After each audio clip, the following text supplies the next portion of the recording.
আসসালামু আলাইকুম, আপনারা দেখছেন ভুরুঙ্গামারি নিউজ। আর ভুরুঙ্গামারি নিউজের একটি নিয়মিত আয়োজন হচ্ছে লাইফস্টাইল। আজকে লাইফস্টাইলের বিশেষ পর্ব হচ্ছে রাস্তায় বা ফুটপাতের স্ন্যাক্স। ফুটপাতের স্ন্যাক্সে আজকের স্পেশাল রেসিপি হচ্ছে চিংড়ি চপ। আজকে এই চিংড়ি চপ সম্পর্কে বিস্তারিত বলবো। একজন বিক্রেতা চিংড়ি মাছ বাজার থেকে কিনে নিয়ে সাজিয়ে গুছিয়ে তারপর রাস্তায় বের হন তার দোকান নিয়ে।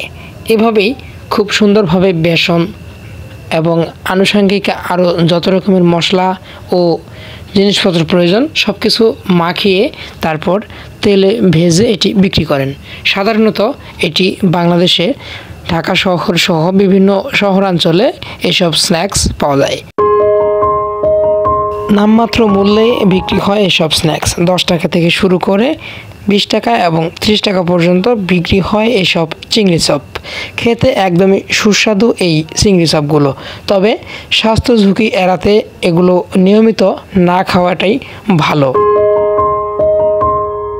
সকলের সুস্বাস্থ্য ও দীর্ঘায়ু কামনা করে শেষ করছি আজকের লাইফস্টাইল। দেখা হবে নতুন কোনো পর্বে নতুন কোনো লাইফস্টাইলের ভিডিও নিয়ে। সবাই ভালো থাকবেন, সুস্থ থাকবেন। আল্লাহ হাফেজ।